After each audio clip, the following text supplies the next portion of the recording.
Hello. Hello. Am I live? Am I there? Oh, yeah. Okay. See some numbers moving. Hi, everyone. Susan here.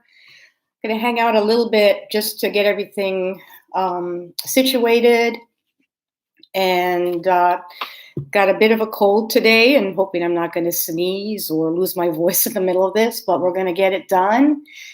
And sorry about it so much. We will just get started here. All right, guys. I prepared a subject.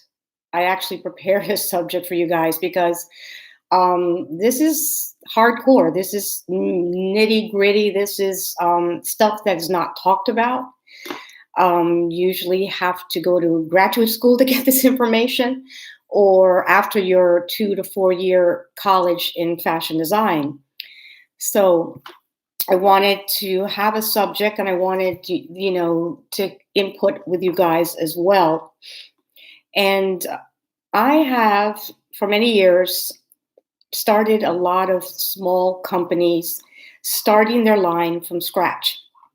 And I am I feel like I'm going to stay in that lane because I'm really kind of an expert in that lane. So I'm going to talk about that today, how to start a line from scratch on your own, and all the questions that you're going to have to answer in order to make this happen. Because I don't want you just going into it, not understanding what's important in how to do this and to get it right. I want you guys to be successful. So if you don't know, I went to FIT, and hey, hello. I can't see. I got my glasses on, and at a certain level I can't see, but I'm going to try to answer as many questions as possible at the same time. But I want to let you guys know that if you don't know, if you haven't seen that, I went to FIT. I'm an FIT graduate. My specialty was couture. I was in the couture program at FIT. I was the highest up. I was the runner-up for the highest award given at the college, which is the Critics Award. And so I kind of went into the industry in that realm. But after going into the industry in that realm, I also then, and I went in pretty quickly, guys, like right after I graduated, like an idiot. But I also learned all the different other levels, like contemporary, moderate, bridge, Missy.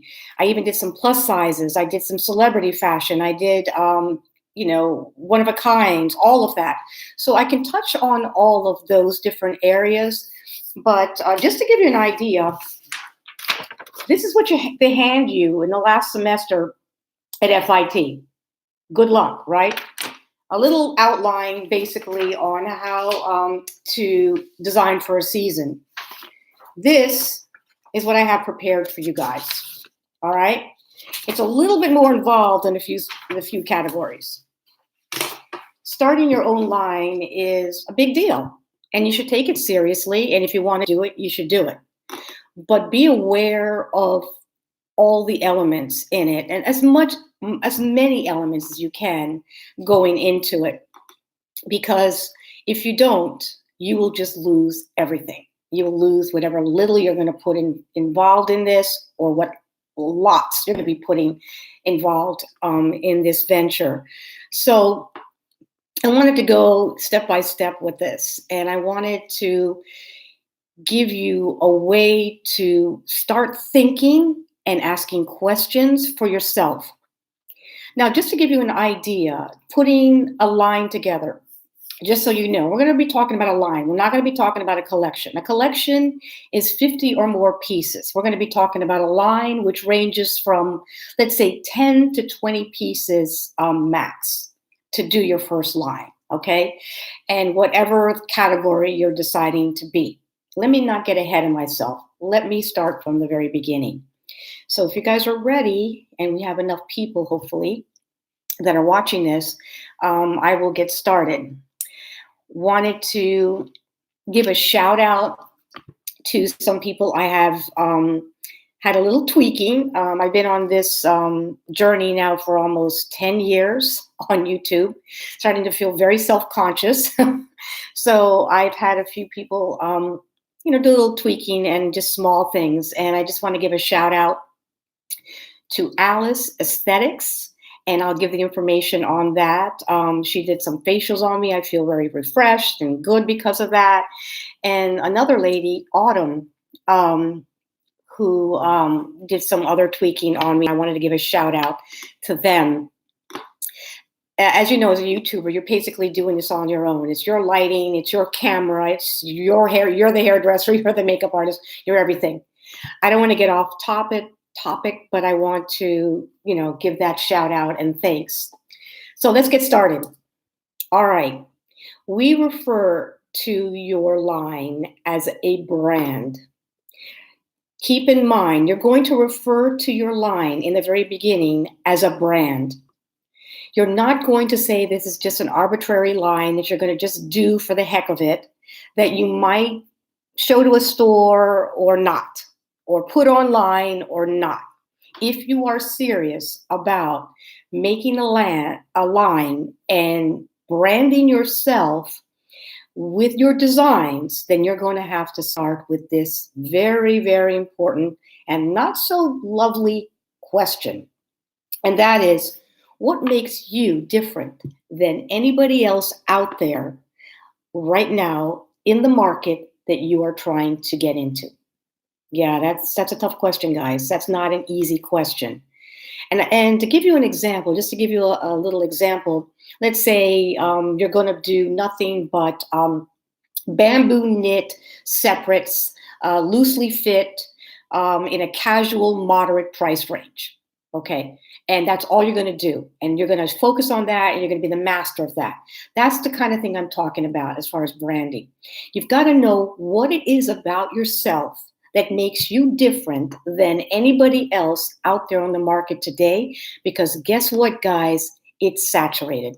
If you don't already know it, it is more saturated now than ever before.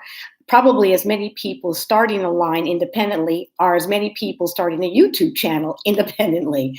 It is that saturated. So in order to stand out and to actually even be able to sell, you better have a good idea. And it can't be just, I'm making it in the USA, or I'm only going to be doing square shoulders. You have to have a real element. You got to soul search about that question. Okay, let's move on. Like I said, a line is anywhere from 10 to 20 pieces. A collection is 50 or more. Okay. I recommend about 12 pieces to do your first line. And that includes a couple of separates, maybe a pant or two, dresses, and maybe a jacket or a suit. If you're trying to get an all-over effect of trying to get the market to see what they're interested in with your lines. If you guys have questions, by the way, please just interject, and I will try to get to those questions as well. So in planning this, you have to know the next most important thing, and that is, who is your customer? Please, please, please do not say me. Do not say someone like me, because not only will you not be respected in the industry, you won't get any clients. It cannot be as narrow as me, unless you want to just make a line for yourself. And it cannot be as broad as everybody. Okay? You've got to hone it in and figure out who is your client. If it is someone like you in a lifestyle that is similar to you that you want to target, let's say you want to target this age range that are entrepreneurs that have to do speaking engagements, and that's who you want to target. That's what I'm trying to say. Target an audience, but it cannot be everything, and it cannot just be you.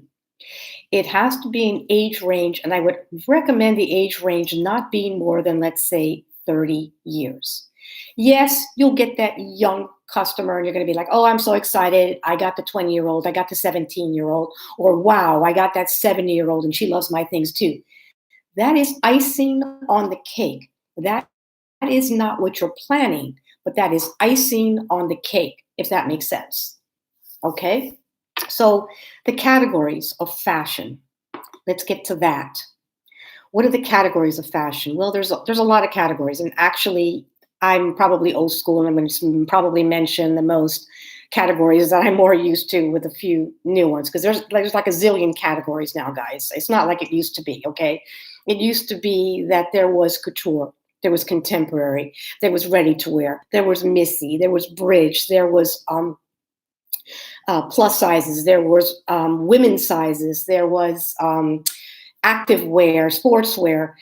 Now you've got androgynous fashions, you've got sustainable fashions, you've got elements and categories that didn't even exist back when I was in school and learning how to do this. So you got to pick the category you want to pursue and stay in that lane. Because if you're going to cross over these lanes, that's something you do after you've developed and have a strong core. So these are the questions you're going to ask yourself. What is the category of clothing I plan to make and produce? I'm going to talk from my expertise, okay? It's dresses, it's suits, it is women's wear. I'm not going to talk from expertise in menswear, even though I did some menswear and celebrity and couture and one-of-a-kinds and even performance wear for performers, musicians, as well as, other performers. I'm going to just kind of talk in that realm so that you can understand these questions. Okay, so when I say also that these are categories that you have, such as couture, contemporary, these are categories in the industry of fashion, but it's also a category that has to do with price point. I don't know if you've ever heard people talk about price point. What is the price point? What is it that people are looking for? Okay, the world has changed. All right, in 30 years. So I'm gonna go and give you a little input of what it was, and then I'm gonna tell you how it is. Okay. Back then, if somebody had the desire to have a line, the first thing they would make you do is say, go to the store and find the area in that store that you belong. Okay. Now that stores and department stores are not surviving because of online presence and online stores and pop-ups and other social media ways of getting, like Instagram and YouTube and all the other ways of getting your line out there, you have to be aware of that as well. So because of that, you have to keep in mind that these categories are hugely broad now, but you've got to hone in to which ones you plan to do. I'm going to give you, these are hard questions, right? And if you think you can answer them very quickly, I would be very surprised, because maybe they're not being answered correctly. These are questions that can take probably 3 months to really get, okay? So take your time with these questions. And by the way, if you are not a subscriber and you subscribe today and you send me your information to sign up for my newsletter, you will get my notes sent to you by email. So please subscribe, because that's what we're going to be doing.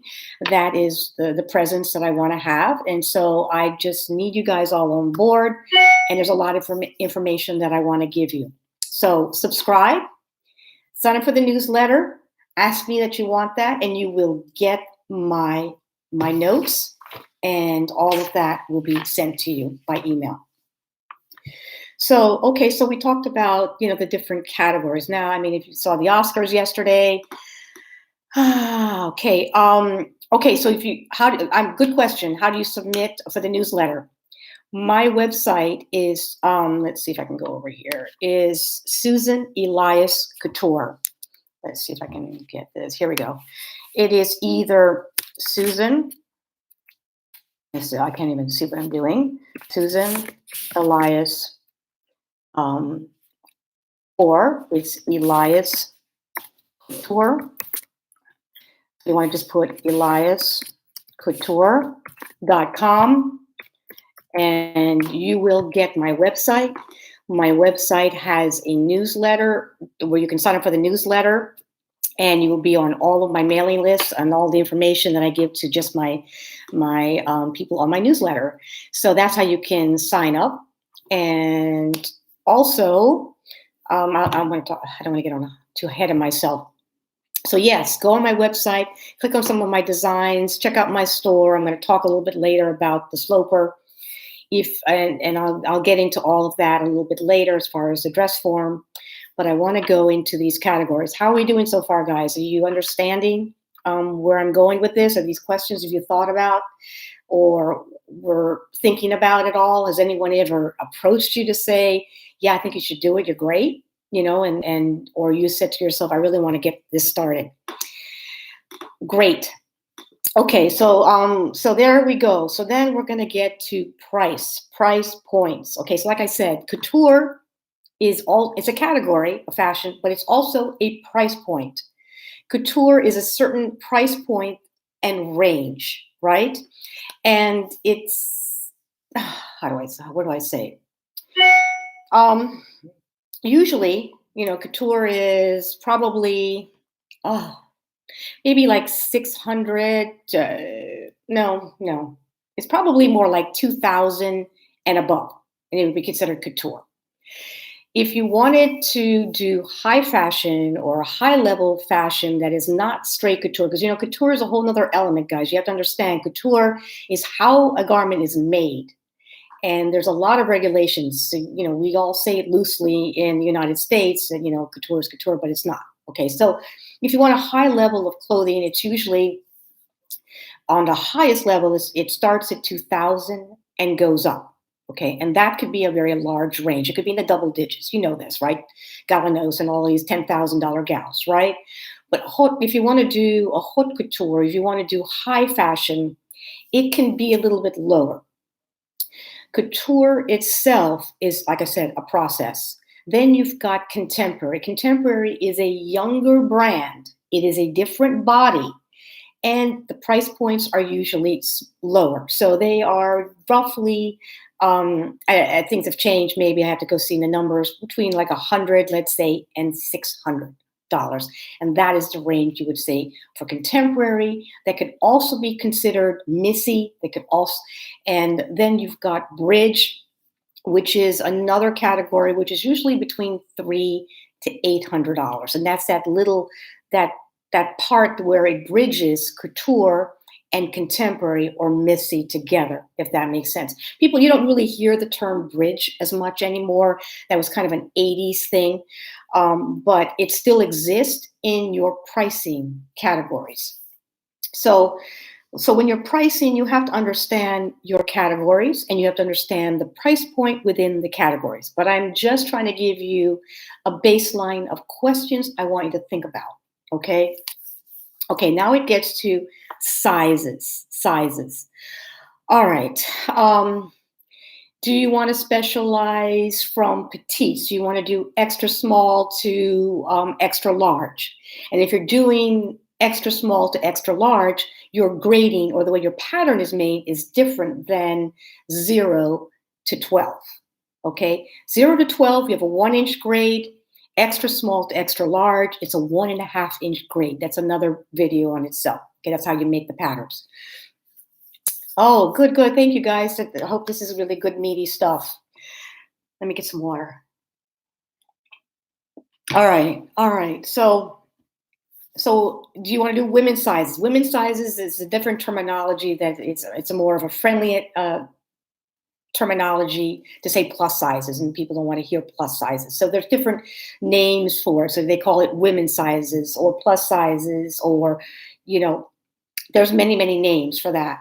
So you want to make sure you understand your size range, and you can't be everything to everybody. I get more frustrated than anything when people are on my videos and they're saying, well, why doesn't this thing work for size 22? Because I isolated to this range. It's hard enough to just get that range. And we're not trying to discriminate, not trying to exclude. It's just that it's different formulas. It's different pricing. And if you can't be everything to everybody, you can't say, I'm going to do 0 to 22 or 24. If you do that, be very aware of the cost involved. Once you start making those patterns and once you start making the sizes of those patterns, it can get astronomical.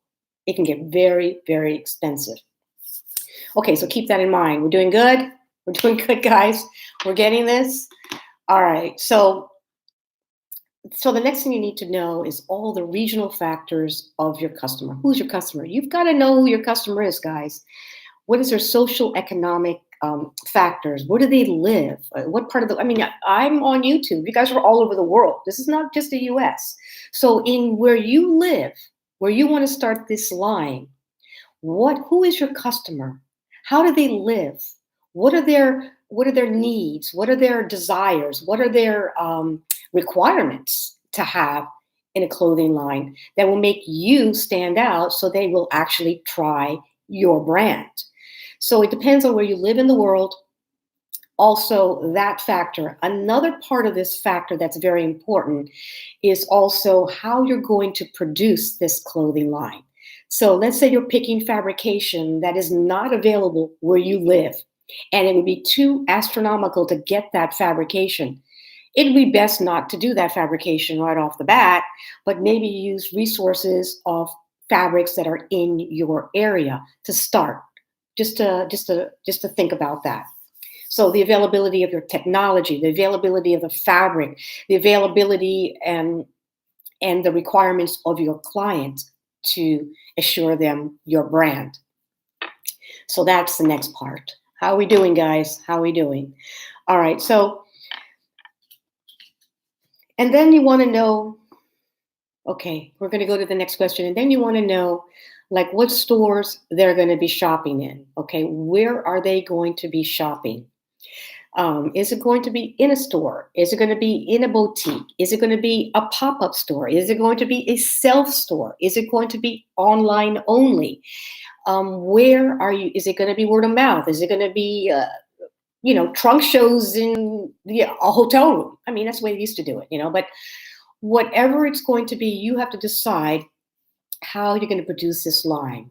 And I want to stop and pause right here because this is the part that makes me the craziest, and that is you can be brilliant. You can be a brilliant designer, brilliant pattern maker, brilliant artist. But if you have no clue how you're going to sell the garments you're making, don't get started. Don't do it.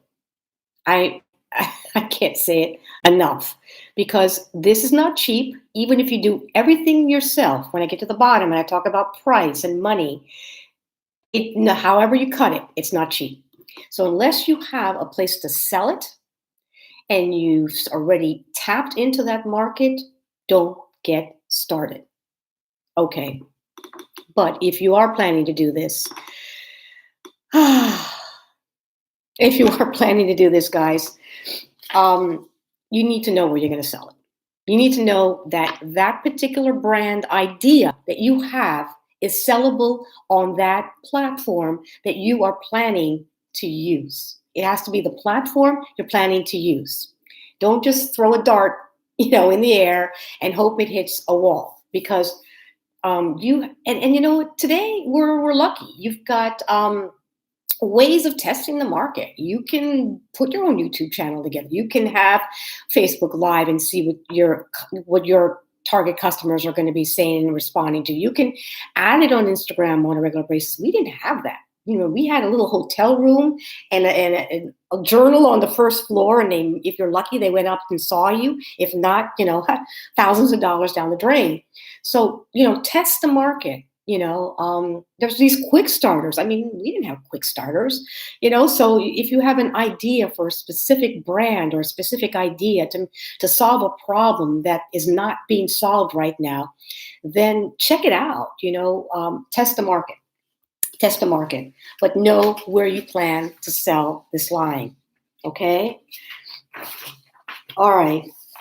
Again, knowing your customer personality, size range, and occupation. Okay.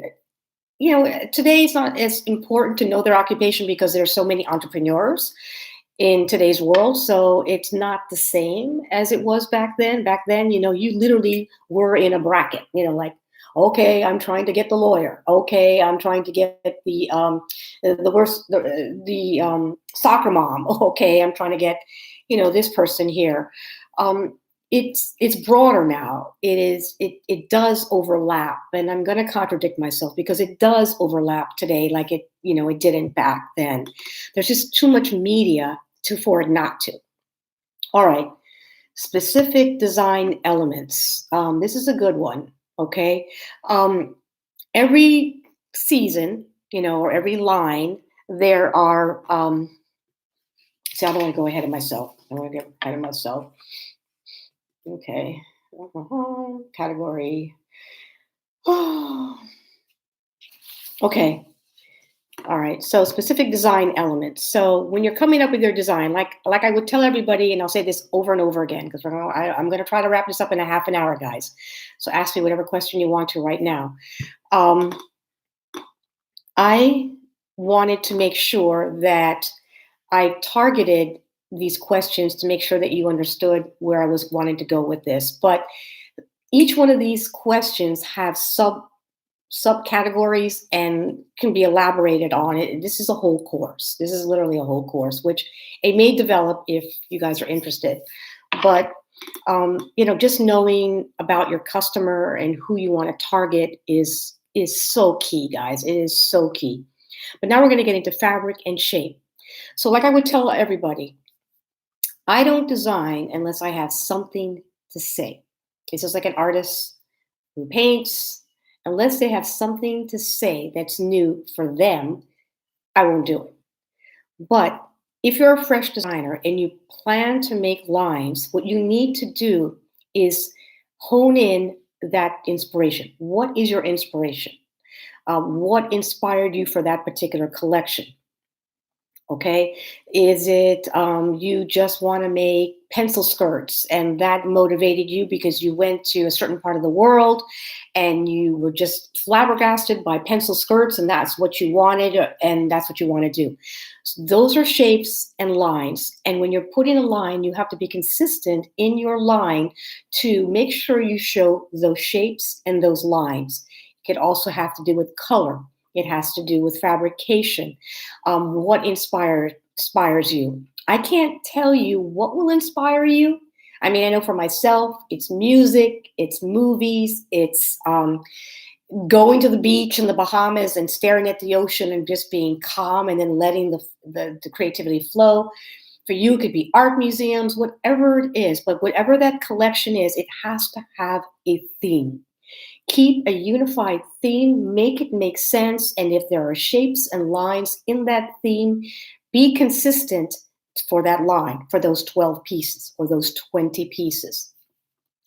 Fabrication, color. We didn't have Pantone. We had here and there. These were very, very expensive platforms that not everybody had access to, that only schools and big companies had access to, where we would see forecasts. Now everybody can see the Pantone colors for the next 5 years. Anybody can go to a textile show and see what fabric is doing for the next 5 years. So you have that now at your disposal without having to pay thousands of dollars and sneaking in a library and getting this information, hence the way it was back in the 80s. So know the colors and what you want to do for your palette. Keep it consistent in this line. Don't get all over the place. Pick 3 to 5 colors. Pick 3 shapes, maybe, with some special twist to it. But have it concise. Make sure that the first piece that's coming down the runway or in your collection will tie into the second, third, fourth, and fifth and not look like just crazy pieces from nowhere, if that makes sense. Okay. Marketing, presentation, manufacturing. Oh boy, who is going to sell your line? Who is going to sell your line? Do you plan to sell this on your own social media platform? Are you planning to go to trade shows and go from state to state on trade shows to sell around the country to stores and boutiques? Are you planning to just sell online only? Are you planning just to sell to your little group of people? It's, let's say you have your hairdresser or you make alterations and you decided you want to make a collection, but you've got a nice clientele and you want to sell to them. Whatever it is, you need to know how you're going to sell these lines. I always want to reinforce you guys that you keep thinking about the end result. Don't have your head in the cloud. Trust me. I know what that was like, and I learned the hard way. You have to know where the bottom line is going to be and still be able to create, if that makes sense. Okay, who is going to make your first samples? Who is going to make your first samples? Are you making the patterns yourself? Are you going to contract somebody to make the patterns? Are you going to be able to work for the mini factory? Who is going to make those patterns? That is the number one most important element of this entire speech to you guys.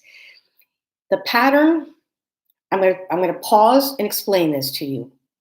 I'm sure you've watched Project Runway. I won't even talk about that, but prototype, the sample, the nitty-gritty first thing that you're going to show to whomever, your salesman, your client, your online store, has to be right. And if you do not have the qualifications to make that pattern, you better find somebody who does. Because if that first pattern is not done right, getting it ready for mini production or large production will never happen. You'll have to redo it, and you're going to be behind, and you're going to lose the entire season, if that makes sense. I hope you guys are understanding that. So the pattern maker, whether you're doing it yourself or you're getting somebody, is the huge, most important element, which is why I'm going to put a plug for my slopers. If you do not have my slopers yet, which have been developed and perfected for 30 years, with the perfect measurements and sizes for the perfect sample size garment, then you need to get this. It's on my website, eliascouture.com. You can buy this, the front bodice. It is the back bodice. It is the front and back skirt. And it is the straight sleeve. From those 5 pieces, you can make every single garment there is, pretty much. I'm sure you'll challenge me on the one garment that it can't do. But so if you don't have a mannequin or you don't have a sloper to start your line, cheat and get mine, which has been perfected, and grade and make your samples in that size. You get that opportunity. I still have it at a low price. It is ridiculously low. And if you do get it, you will get the torso sloper free. So get on my website to do that if you haven't done that already. Okay, so budgeting the line.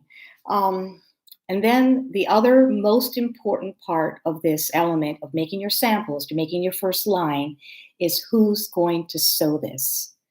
Who's going to sew your garments? Are you going to sit down and sew them and make your own pattern? There's nothing wrong with that. My very first line, I did it all, every bit of it. It took longer, but I did it all. And then I still design and make all my own patterns. No one ever touches my patterns, but I had help of seamstresses that I trained to do my work. So are you getting a seamstress? Just a generic seamstress who can do one thing doesn't necessarily mean they're a sample hand.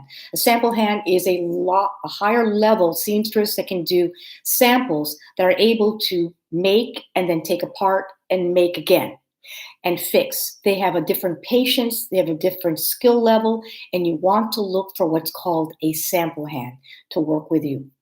All right, let's get to the bottom of this. I want to wrap it up very soon.